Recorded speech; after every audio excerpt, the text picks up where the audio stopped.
news of a mass shooting at a downtown Charleston church with possible fatality. 911, what's the address of the emergency? Please, Emmanuel Church, there's plenty of people shot down here. Please send somebody right away. The first American psychologist to focus on personality, Gordon Allport, defined prejudice as aversive or hostile attitude toward a person who belongs to a group simply because he or she belongs to that group and is therefore presumed to have objectionable qualities ascribed to that group. Prejudice is a learned behavior. No one is just born that way. For the sake of simplification, we can look at different prejudicial people on a scale from consciously aware to overtly aware. This scale can be broken into 4 levels. Passive, including individuals that are not aware they are prejudicial, but have underlying tendencies that are subtly revealed in the way they speak and treat others. Closeted includes people that know they are prejudicial and know others won't approve, so they hide it in public settings. Overt includes those that accept that they are prejudicial and show it to others through their actions and words. Lastly, aggressive includes individuals who seek to hurt groups of people physically or mentally. In today's video, we will analyze the aggressive prejudicial behavior of Dylann Roof. Although Dylann's prejudice was based on warped racial views, making his actions racist and revolting, it is important to note that prejudicial behavior encompasses views based on aspects other than race, such as gender, religion, socioeconomic status, physical appearance, and other aspects that distinguishes one person from another. In 2015, Dylann Roof was 21 years old when he opened fire in a church in Charleston, South Carolina. One day he went to Mother Emanuel AME Church and saw a lady going to her car after service. Dylann inquired about the times of church services. One service that the woman told him about was an evening Bible study session. This was the intimate service that Dylann chose to attend. On June 2015, Dylann went to the Mother Emanuel AME Church and attended the Bible study. This service consisted of 12 other churchgoers. The pastor's wife and daughter were not part of the Bible study, but were present in the pastor's office during the service, making it a total of 14 people at the church that evening. Dylann Roof walked into the church with a handgun and multiple magazines in a bag around his waist. In total, he took 8 magazines with 11 bullets in each. Dylann sat through the whole service and waited for everyone to bow their heads and close their eyes to pray. This was the final prayer of the service. At this point, he pulled out his gun and shot off 77 bullets at the 14 church members, killing 9 of them and forever traumatizing the 5 survivors. This is the actual footage from the day that Dylann attended, where he would kill 9 of the 14 churchgoers simply because they were African American. Thy faithfulness, morning by morning, new mercies I see. Oh, I have needed, dear Lord, thy hand has provided. To thy great faithfulness, great is thy faithfulness, great is thy faithfulness, Lord, unto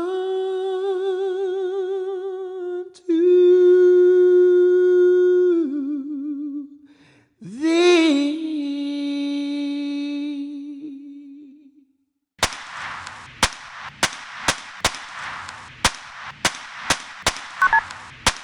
Please answer. 911, what's the address of the emergency? Please, Emmanuel Church, there's plenty of people shot down here. Please send somebody right away. Emmanuel Church? Emmanuel AME 110 Calhoun. And there's people shot? Yeah, he shot the pastor. He shot all the men in the church. Please come right away. He's still in here. I'm afraid he's still in here. He's coming, please. Okay, ma'am, are you able to, if he's coming, I need you to be as quiet as possible. Is there something that you can hide under? I'm under the table. And where are the weapons now? He's got it in his hand. He's reloading. He's reloading? Okay, I need you to bear with me, okay? How many shots has he fired? I don't know. There's so many. 3 different rounds of all kind of. But there's so many people dead, I think. Oh, my God. You said there's so many people dead? I think they're dead, yes. Oh, God, please help me. Okay. Please help us, Lord. Help us, Lord, please. Help us, Lord, please. Jesus, help us. 911, what's the address of the emergency? You're a Mother Emmanuel?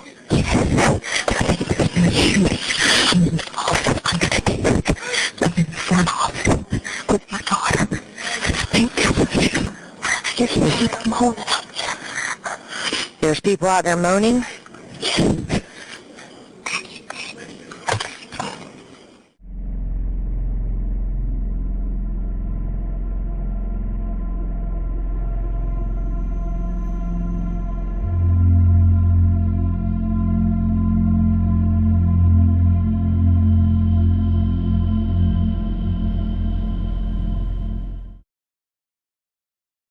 The morning after the massacre, Dylann was pulled over and apprehended at a traffic stop in Shelby, North Carolina. He claims that he didn't have much of a plan since he truly thought the police would show up to the church while he was shooting the night before.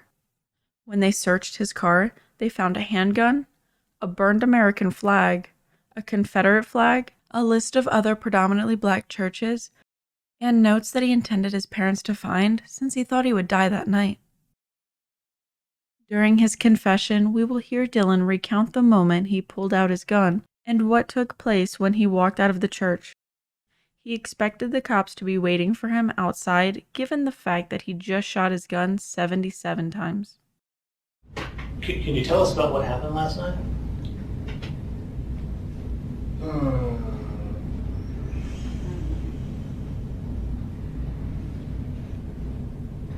Whoa. Yeah, I mean, I went to that church in Charleston, and,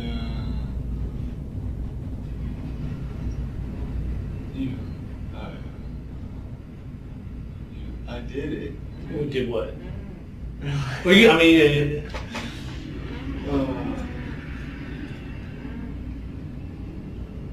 I know it's tough sometimes to say.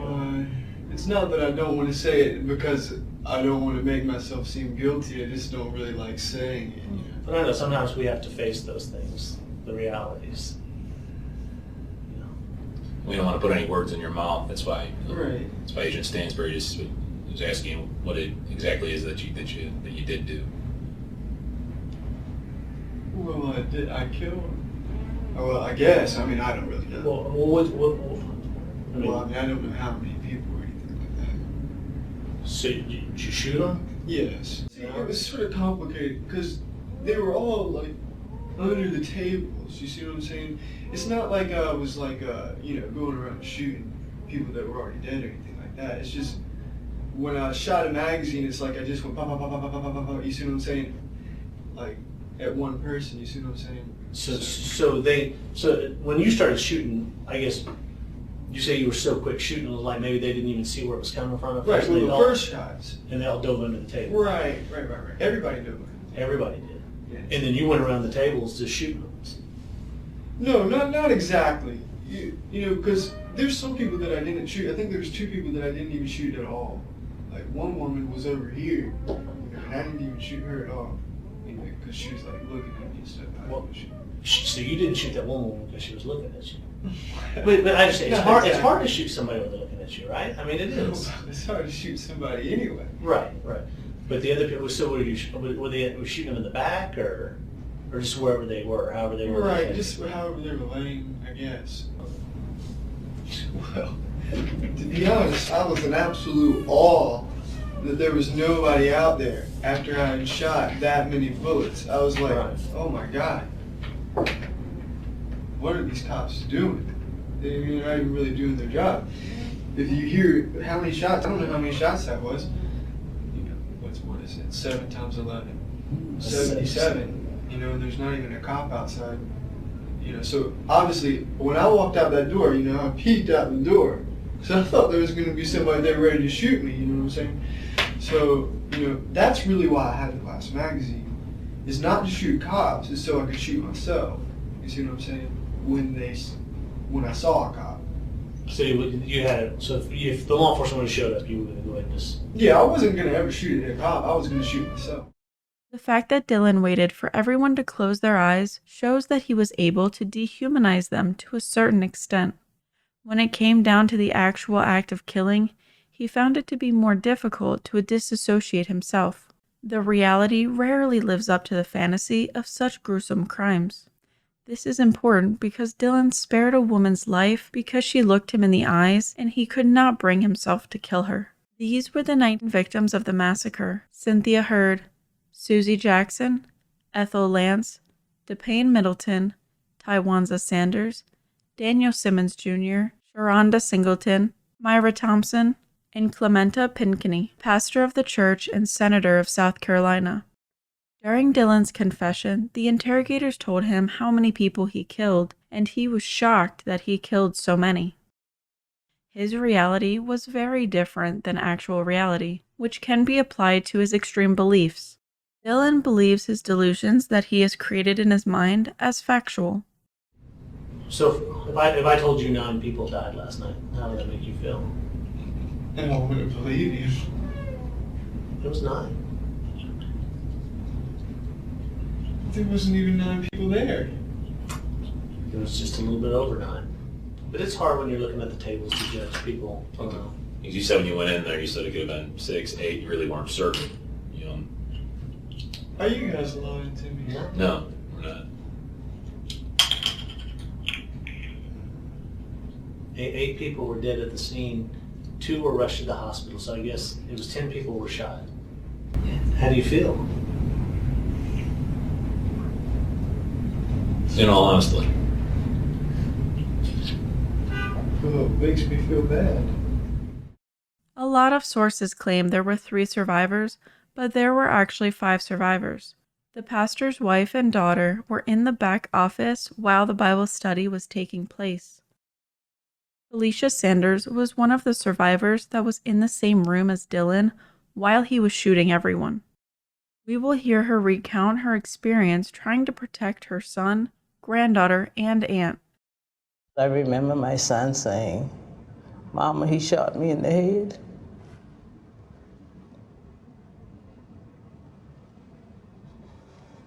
And I was telling my son, I said, just lay here, just lay here. And my granddaughter was hollering, saying she was so afraid. It hurts me so bad. Because I struggle with what could I have done differently than I did, because I tried my best to save all of them. You saved your granddaughter. You held her? Yes. Mm-hmm. What did you say I to her? muzzled her so hard. I'm surprised I didn't suffocate her. I tried to hold her as tight as I could to me so she wouldn't make a sound. And I just heard every shot. I heard every single shot. Someone just said, "Where's Aunt Susie? I got to get to Aunt Susie." And he didn't stop till he got to get to Aunt Susie. He'd been wounded several times. Yes. He's still trying to He got crawl there. to his He aunt. got there. I said, "I love you, Tawanza." He said, "Mom, I love you. I love you." And I watched him take his last breath. Jennifer Pinckney was the person we heard on the second 911 call earlier in this video. We will now hear Jennifer recount her experience hiding from Dylann and protecting her daughter. All my husband saw was to bring someone in, to teach someone else the Word of God. Right before my husband walked out of the pastor's study to go to that Bible study, I stopped him. His last words to me, "Okay, darling, here you go." One thing that a lot of people don't know is that, first of all, I'm a survivor and Milana's a survivor. One wall separated us. And what people don't know, some people don't know, bullets came through that wall.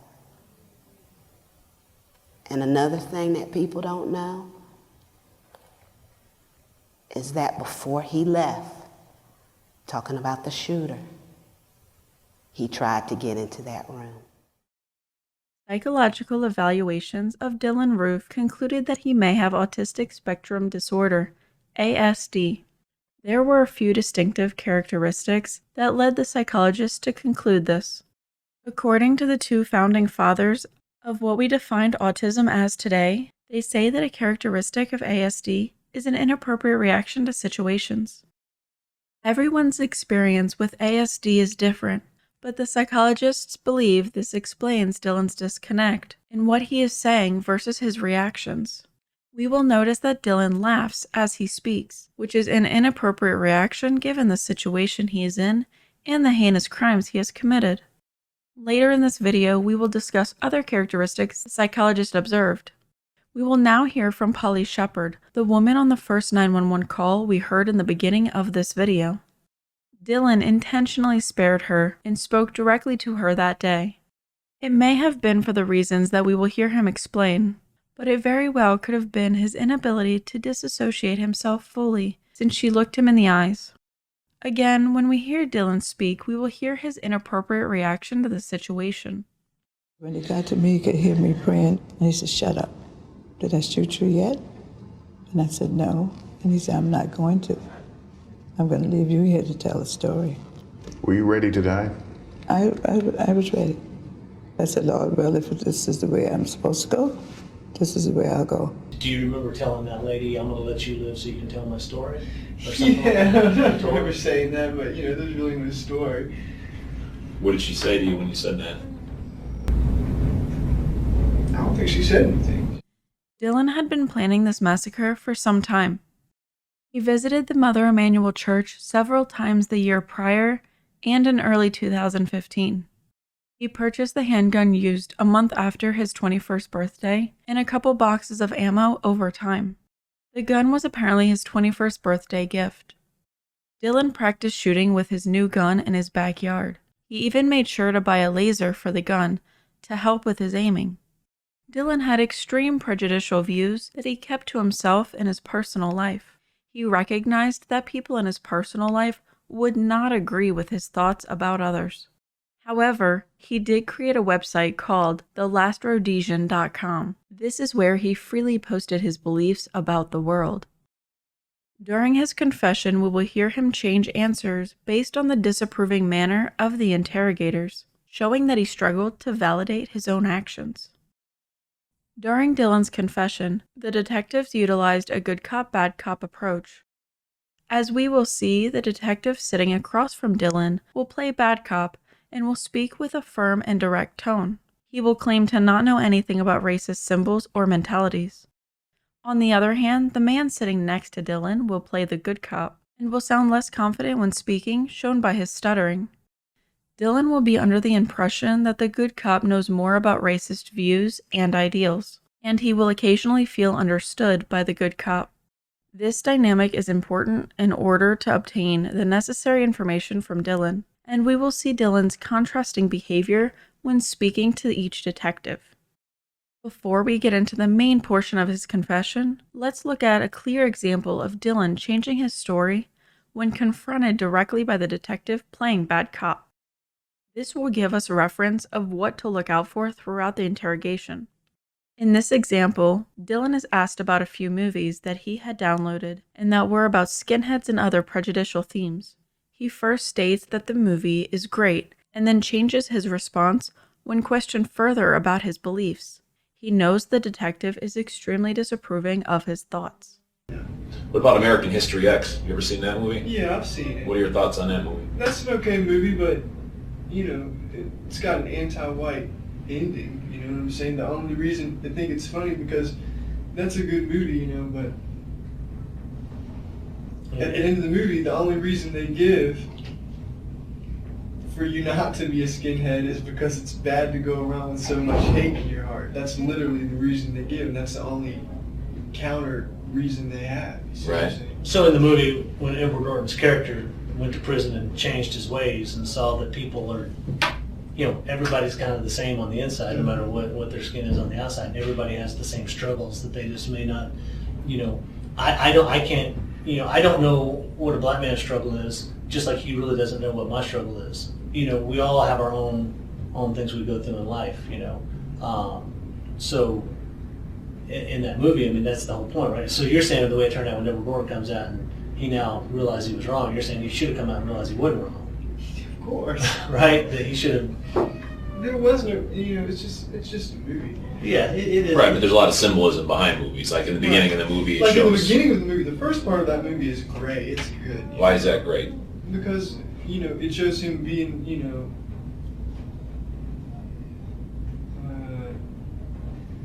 in the beginning of the movie, I don't know. It's just, that's an okay movie. I don't really like it. Yeah, sure. Now we will hear Dylann Roof explain his reasons for carrying out the church massacre.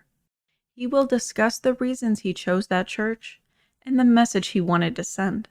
The choice to massacre a group of African Americans in South Carolina at this specific church was not a coincidence. South Carolina has a long history of slavery and had the highest populations of slaves. The Mother Emanuel Church is the oldest African Methodist Episcopal church in the Deep South, and it is a symbol of resistance to slavery and racism. Well, this is African Methodist Episcopal. Is that what AME stands for? I think that's what it stands for. I'm not really So sure. that's why you went Is that to why you that chose church. that church? Well, yes. Because you were looking for African Americans. Right. I wasn't going to go to another church, because there could have been white people there. So you didn't want to kill any white people, or she didn't. Oh no. You just wanted to black people. Right. What was the reason why? Why did you have to do it? Oh, I had to do it. How come? That's what I don't want to know. Well, I had to do it because somebody had to do something. Because, black people are killing white people every day on the streets. And they rape white women, 100 white women a day. What I did is so minuscule to what they're doing to white people every day, all the time. And just because that doesn't get on the news doesn't mean it's not happening. Everybody knows that the news is biased for black people. We can pretend it's not, but we know it is. Dylan, when you said you had to do this, so basically what you're... I had to do it because nobody else is going to do it. Nobody else is brave enough to do anything about it. Back in the late 80s and the early 90s, we had skinheads and stuff like that. There's no skinheads left. There's no KKK. KKK never did anything anyway. This diagram is a simple model of the psychological jumps a person may undertake to commit prejudice-motivated violence. First, someone may have a sense of superiority over others that are not like them.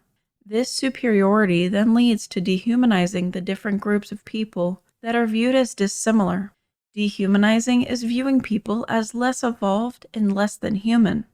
While it may be impossible for you and me to dehumanize a person, certain individuals are able to view others as less than equal based on arbitrary differences such as skin color.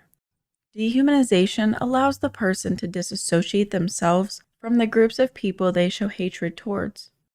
Now we look at how someone makes the leap from having prejudicial thoughts to violent acts. This line can be crossed when fear is created around these groups. Fear is a driving force of violence. In the minds of someone that is prejudicial, they view other groups as a threat to their own. This could mean they believe another group will take over in terms of population or leadership, or that any belief system another group may have will be imposed on them. Prejudicial beliefs create an us versus them mentality that prevents groups from harmoniously living together. We will now hear Dylann Roof be confronted directly on what he identifies as in terms of his prejudicial beliefs. Dylann didn't have many friends, and during his interviews leading up to the trials, he stated that he didn't have any hobbies and just stared at his wall in his bedroom to pass time. This lack of connection with others made him feel alone, so aligning himself with a group of like-minded individuals, in his case white supremacists, gave him a sense of belonging. He would discuss these beliefs anonymously with people on online forums. In the following clip, we will see Dylann become uncomfortable by the sterner detective and changes his answers when he gets called out for his indirect response. Would you consider yourself a white supremacist? I know sometimes that's hard, but the white people are superior. I consider myself a white nationalist. A white nationalist. Not a white supremacist. Okay. What's your definition of the two then? Because you're saying you're not a white supremacist, you're a white nationalist. What's in your mind? What's the difference? How about this? I do consider myself a white supremacist, sure. And white people are superior. That's what you mean. Yeah, that's what I'm asking, right? You know, that the white race is superior to all the other races, and so you're no. I don't think there's, like, for example, you got East Asian people. They got higher IQs than white people. I don't have a problem admitting that. It's just the facts.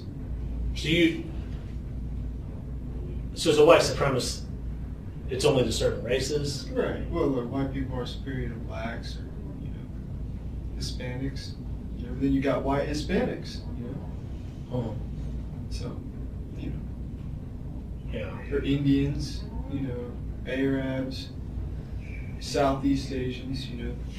Only other races probably about equal to white people would be like East Asians. Like Chinese, Japanese, Koreans, people like that. But as a white supremacist, you still think the white race is superior to East Asians, even though they have a higher IQ. You said the higher IQ than Caucasians. I think maybe in general, yes. because we've invented a lot more stuff than them. But they're good at improving on our inventions. Sure, but in your mind, the white race is the dominant race. No, I don't think the white race is the dominant race. I wish it was, though. I think it should be. That's the problem. 1488 is a combination of two white supremacist numerical symbols. 14, which stands for the 14 words slogan. The slogan states, quote, "We must secure the existence of our people and a future for white children," end quote. The 88 stands for Hail Hitler, since H is the 8th letter in the alphabet. Dylann used this symbolism the day he entered the church with 88 bullets. Dylann Roof's extreme prejudicial views encompassed every other group that is not white. He wrote a couple manifestos, one while he was in jail, and one that he posted on his website before he committed the crimes. Let's now take a look at some of the excerpts from his manifestos to see his warped views on reality. First, we will look at how he started his first manifesto that he posted on his website. He starts by saying, quote, "I was not raised in a racist home or environment. Living in the South, almost every white person has a small amount of racial awareness simply because of the number of African Americans in this part of the country." End quote. The manifesto Dylann wrote in jail was a continuation of the one that he wrote on his website. This manifesto was more than 20 pages long. Dylann broke it up based on the groups that he disliked. He states, quote, "Jews are an enigma. The Jews have played a major role in literally everything that has proved destructive to our race, culture, and society. The Jews have made many wonderful and truly great contributions to the world, but the bad outweighs the good." End quote. Dylann goes on to say that Jewish people are taking over Hollywood and the film industry. Dylann goes on to discussing, in quotes, white Hispanics. He states, quote, "I believe the white Hispanics are worth saving as long as they wholeheartedly identify as white and align themselves in that fashion. The bottom line is that they are our enemies and introduce crime and violence to our country and therefore deserve no place in it." End quote. Now Dylann goes on to discussing his beliefs about Muslims. He states, quote, "In a way, the Muslims in Europe could be compared to the Hispanics in the US, the obvious difference being a toxic religion. I would say that Hispanics and Muslims have similar IQs and violence levels." End quote. Now Dylann goes on to express his feelings of jealousy toward East Asians. He states, quote, "When I look at East Asian countries, such as Japan and Korea, I see what white countries could be like if we win. They are not better than whites, but they are living better because they don't face the problems we do. I can't help but feel a small amount of jealousy." End quote.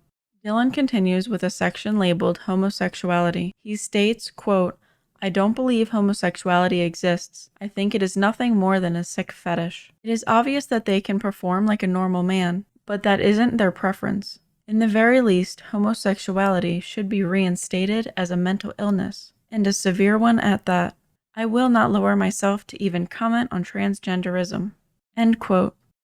The last section that we will look at that Dylann wrote in his manifesto is labeled feminism. He says, quote, "Feminism is bad. Modern psychology is Jewish and evil. Abortion of white children is wrong. Social services are evil, sometimes.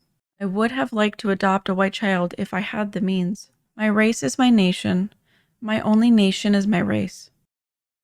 We will now hear Dylann get asked what triggered these thoughts, and if recent events of other African American killings are what made him think to harm others. He goes on to explain that he had already been enlightened and views everything through a racial lens.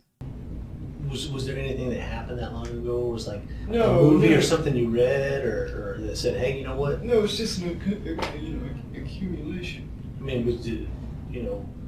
was anything else going on beyond the trail? I mean, there's been a lot of high-profile incidents across the country. Other things happening too. I just said Trayvon Martin because that was just the very That was first the beginning. Right. And when you're talking about the different incidents. I mean, I don't care about Trayvon Martin or anything like that.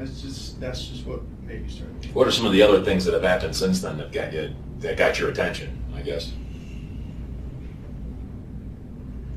Well, like the Ferguson thing, that I really didn't pay too much attention to because by the time that happened, I'm already completely awake. You see what I'm saying? I don't even really need to pay attention to it anymore because I already understand it. You see what I'm saying? Understand what? Once you already understand what's going on, I don't even need to watch the news. Because I already know what's happening. That's what I want to understand. You're saying you're completely awake and you understand what's going on. It's being racially aware.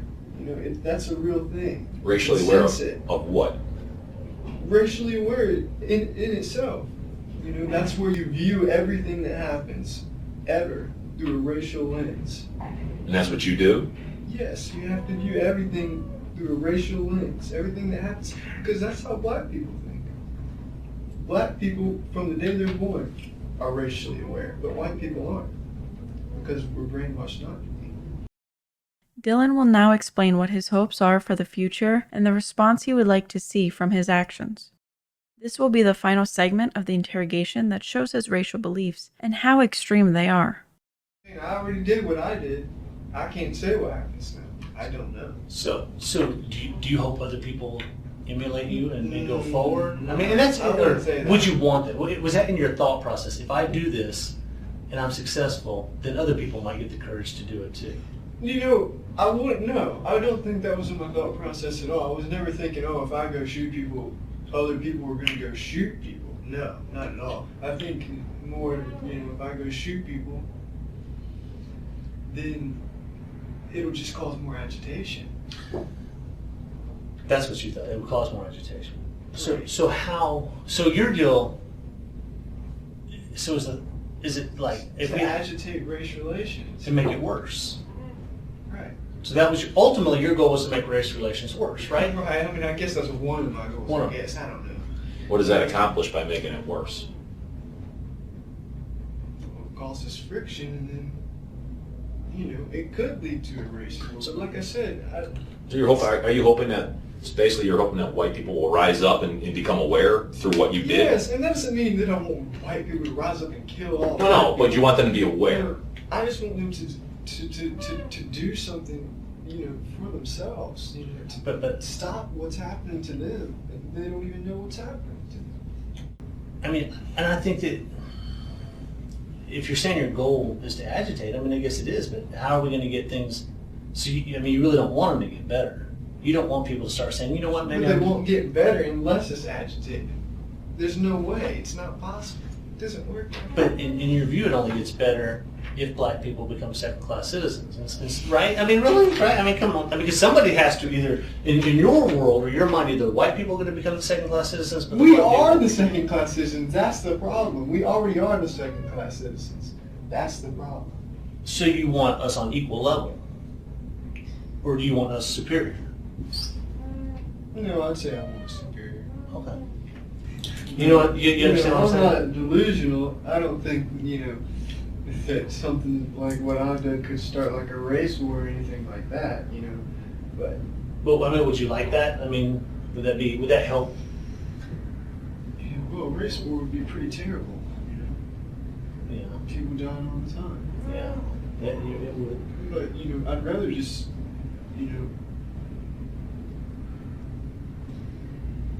just be able to like reinstate segregation or something like that, without there having to be a race war. But, there probably will be a race war eventually. But just segregation, right? I mean, it's all. I mean, that would be okay with me for right now, but like I said, that's sort of unrealistic. That black people aren't just going to let themselves, go back into segregation. Not that segregation was bad, it wasn't. See what I'm saying? Because we're going to become a minority eventually, if nothing, if nobody does anything. And that's what led up to yesterday, correct? Yes, I guess. Is that what you mean by does anything? Like what you did? I mean, because I guess that's. Well, I mean, does anything? It doesn't even have to be violent. Well, like just what? do something. What are you looking for? Like what are you looking for somebody to do? Do something. I mean, have some kind of movement, something standing up for white people. Nothing. There's nothing. In Europe or America. You know what I mean? Europe, that's the homeland of white people. And then, God, it's I've never been to Europe, but like I said, I've read about it. It's terrible what's happening over there. I couldn't, say I wanted to, get away from minorities or something and move to Europe or something. You couldn't even do that because they're there too. Well, have any black people ever done anything specifically to you, other than what you see going on around you in the world, in your perception of it, right? Have any of them ever done anything specifically to you? Have harmed you? Or No. I mean, I think, one time probably a black person stole something from me, but, that wasn't a big deal. You see what I'm saying? A black person's never done anything to me personally that made me dislike black people. Dylann Roof also likely used his hatred for other groups of people that he thinks are dissimilar to him as a coping mechanism to avoid taking responsibility for his own personal failures, to avoid confronting his personal insecurities. He didn't have close friends. He didn't have a girlfriend or partner. He didn't do well in school. He had been in rehab when he was a young teen for drugs and alcohol. Therefore, he may have felt that he wasn't going to make much of his life. Instead of focusing on his own life and making it better, he blamed others and believed the only way he could do well in the world would be if others were brought down. During his trial, Dylann Roof went through psychological evaluations. These psychological evaluations he received revealed signs that he could have autistic spectrum disorder, ASD. There were a few characteristics that the psychologist noticed that Dylann displayed, one being his obsessive focus on clothing and the way they feel. He wore the same clothing repeatedly, and when he was going to trial, he spent an abundant amount of time on picking out his outfit. He fixated on specific details about the weave of the fabric and the patterns. He worried more about the clothing than the actual trial. During his first court appearance, he wore his jail coveralls, despite his defense attorneys advising him not to. He expressed that he liked the way that they looked and felt. It is not uncommon for young adults with ASD to have other psychiatric problems simultaneously. This being said, a common one can be obsessive-compulsive disorder, OCD, which could explain Dylann's obsessive nature over details. In no way, shape, or form do these disorders have any weight on the crimes he committed. However, OCD doesn't just mean to have compulsions. but it can also mean that someone has obsessive thoughts. In Dylann's case, he may be more prone to laser focus on specific things, and unfortunately, he became obsessed with his hatred of groups of people that he felt were dissimilar to him. One of the ways we've seen his obsessive nature is in all of the photos throughout this video are showing how he went out of his way to show his hatred. On January 2017, Dylann Roof was sentenced to death. This was the first death penalty verdict in a federal hate crime case. Dylann had told one of the psychologists that interviewed him that he wasn't worried about receiving the death penalty because he believed it would never get carried out. This belief came from his idea that white nationalists would take over the government and rescue him. This statement and his general beliefs reveal his disconnect from reality and his extreme delusions. Thank you for watching, and join me next time when we explore the psychological maze of some of the most wicked people.